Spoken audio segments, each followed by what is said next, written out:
Esse é o espaço ao qual foi designado para a Marcha Nacional das Mulheres Negras. Aqui é uma cocheira, uma baia, sei lá, não entendo de cavalos. É o negócio que eles fizeram com a gente. Vamos colocar a gente para ser tratado igual animais, igual os nossos ancestrais foram trazidos. A gente ficou sabendo que em outros momentos teve recepção aqui de venda de gato, há menos de 2 semanas. Tem tipo um feltro e uma camada de serragem para encobrir o odor. Não se fez assim. A gente sabe que tu fez de tudo para que essa viagem seja nosso empoderamento, seja nosso pertencimento, essa culpa não é sua. A organização afirma que está devidamente higienizada, né? Nesse momento, nós estamos vendo que os cavalos, vou tentar filmar aqui, tá? Que os cavalos que elas alegam que há mais de 2 meses estão fora, os cavalos não saem agora. Eles estão retirando os cavalos para que nós, mulheres negras, ali, vamos o cavalo aqui. Mulheres de todo o país vieram para cá para ter essa reparação, esse encontro histórico, para a gente mostrar a força que a gente tem, a resistência que nós temos. Mas aqui não tem nenhum tipo de resiliência, nenhum tipo de respeito. Aceita, é o que eles querem que a gente aceite, só que a gente não vai aceitar. Isso não vai ficar assim. Fiquei revoltada de vir aqui, ó, tratada como um animal, porque a gente foi tratada como um animal. Não podemos nos calar.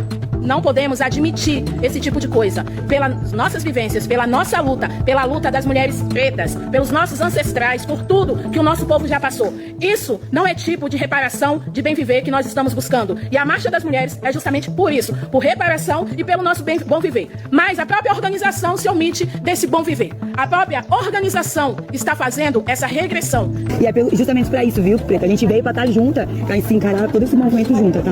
Ei, bebezinho, segura essa marimba que o negócio é mais embaixo e o buraco é literalmente onde o cavalo dorme. Você perguntou se isso era uma experiência real ou se no fim teve tronco. Olha, bebezinho, considerando a criatividade perversa da política brasileira, eu não duvido que algum marqueteiro de sapatênis tenha vendido isso como imersão ancestral. Mas a realidade crua é que o tronco hoje em dia é invisível, é moral e dói no orgulho de quem foi feito de otário. Eu sou o Oráculo e hoje a gente vai dissecar essa ópera bufa onde o povo é tratado como gado, ou melhor, como equino, enquanto a elite do partido brinda com espumante em hotel de luxo. Vamos falar sério, bebezinho.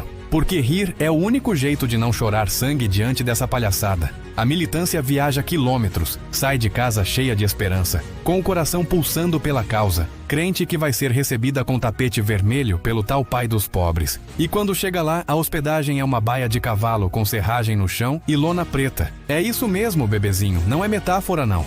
É o tal do amor vencendo, mas vencendo pelo cansaço e pelo cheiro de esterco. A ironia é tão grande que se fosse um roteiro de filme, o diretor ia mandar reescrever porque estava exagerado. Mulheres negras que foram marchar por reparação histórica e dignidade, sendo colocadas para dormir no mesmo lugar onde semanas antes ficavam os cavalos de raça. A diferença, bebezinho, é que o cavalo de raça provavelmente comia uma ração que custava mais do que a cesta básica de muita gente ali. E aí você me pergunta do tronco? O tronco, meu querido, é você perceber que serviu de escada para uma casta política subir e depois de lá em cima eles chutarem a escada para o estábulo. Pensa comigo, bebezinho, a ministra da Igualdade Racial, aquela que adora uma frase de efeito no Twitter. Onde estava nessa hora? Será que ela dividiu a baia? Será que ela estendeu o colchonete na serragem higienizada? Eu aposto todas as minhas fichas que valem mais de R$1.000 cada uma, que ela estava no ar-condicionado, com serviço de quarto, enquanto o povo, a tal base eleitoral, estava brincando de acampamento em curral. E isso é o suco do Brasil. O discurso é de igualdade, mas a prática é de hierarquia feudal. O pai dos pobres ama tanto os pobres que quer mantê-los bem pertinho da miséria, para nunca esquecerem de onde vieram, não é, bebezinho? É uma aula prática de como funciona o sistema. Você é útil na hora de balançar bandeira e fazer volume na foto aérea. Mas na hora de dormir, o conforto é reservado para quem tem mandato. Agora, bebezinho, vamos transformar essa indignação em aprendizado prático, porque aqui o oráculo ensina a sobreviver no hospício. O primeiro passo para você não acabar dormindo na serragem da história é parar de idolatrar político. Entenda de uma vez por todas, político não é seu pai, não é sua mãe e muito menos seu salvador. Eles são funcionários públicos caríssimos que deveriam servir a você, e não o contrário. Enquanto você tratar político como celebridade ou divindade, eles vão te tratar como fã-clube que aceita qualquer coisa, inclusive dormir no chão. Quebra essa crença limitante de que existe um lado bonzinho. Não existe, bebezinho. Existe o lado que está no poder e o lado que quer o poder. E os dois vão usar você como massa de manobra se você deixar. O segundo passo prático é valorizar o seu quadrado. Se te convidarem para um evento onde a promessa é mudar o mundo, pergunte primeiro onde é o banheiro e onde é a cama. Se a resposta for vaga ou envolver palavras como alojamento coletivo adaptado, corre, bebezinho. Corre como se não houvesse amanhã. A sua dignidade vale mais do que qualquer discurso inflamado em cima de um trio elétrico. Não aceite migalhas de quem come banquete. Se o organizador do evento está hospedado em hotel 5 estrelas com diária de R$2.000 e você está na lona preta, tem algo muito errado nessa equação de igualdade. A verdadeira revolução começa quando você se recusa a ser tratado como gado marcado. E o terceiro passo, meu bebezinho sagaz, é observar a hipocrisia financeira. Presta atenção. Dinheiro público não brota em árvore. Aquele evento custou milhões. Alguém recebeu essa grana. Se o dinheiro não foi para a hospedagem decente das participantes, para onde ele foi? Para o bolso de quem? Segue o rastro da grana e você vai achar a podridão.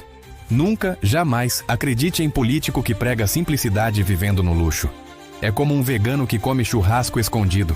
Não cola. A militância precisa acordar e perceber que está sendo usada como escudo humano para proteger privilégios de uma elite que, no fundo, tem nojo de pobre. Eles gostam do voto do pobre, mas não gostam do cheiro do pobre no saguão do hotel deles. É duro, é cruel, mas é a verdade, bebezinho.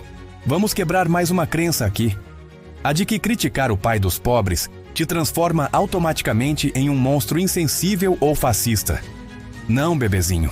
Criticar a hipocrisia é um dever cívico.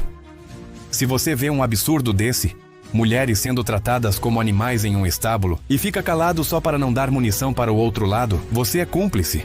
A indignação tem que ser seletiva? Não pode. Se fosse o governo anterior fazendo isso, o mundo estaria acabando, a ONU teria sido acionada, o Papa teria mandado carta. Mas como é o governo do amor, a galera faz um malabarismo mental. Diz que a culpa é da logística, que o espaço foi ressignificado. Ressignificado uma ova. Curral é curral, cheiro de bosta é cheiro de bosta, e humilhação não tem ideologia.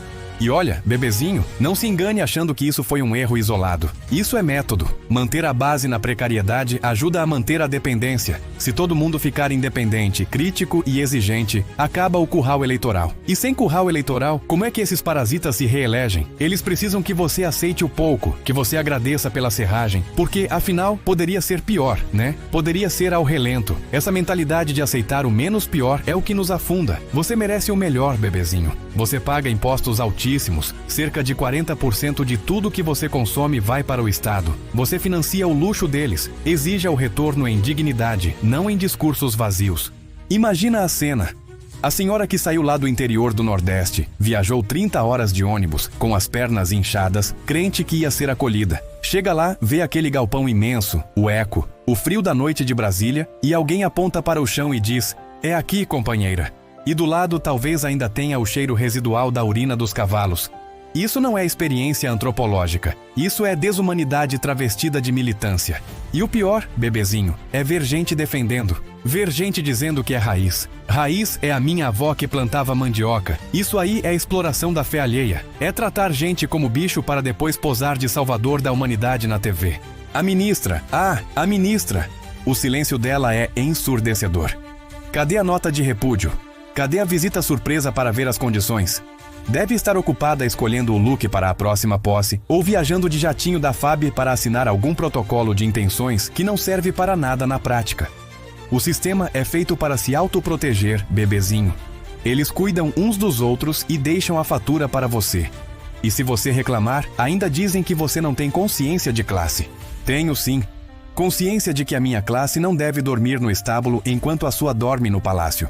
Então, bebezinho, para fechar essa análise visceral, não teve tronco físico de madeira e chicote, porque isso pega mal na foto e dá processo. Mas teve o tronco moral, o tronco da indiferença, o tronco do desprezo. Teve o açoite da realidade mostrando que para o poder, você é só um número, um CPF, um título de eleitor que precisa ser renovado a cada 2 anos.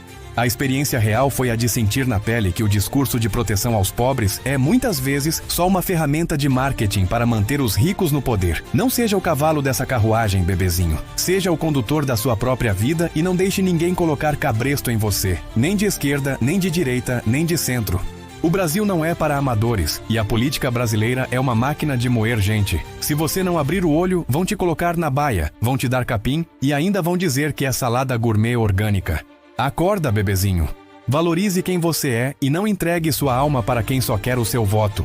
Agora curte esse conteúdo se você também não aceita ser tratado como bicho. Espalha pros amigos que ainda acreditam em conto de fadas político para ver se eles acordam do transe. E comenta aqui embaixo o que você faria se chegasse em um evento e te mandassem dormir no estábulo, porque o oráculo quer saber o tamanho da sua indignação. Vamos nessa, bebezinho.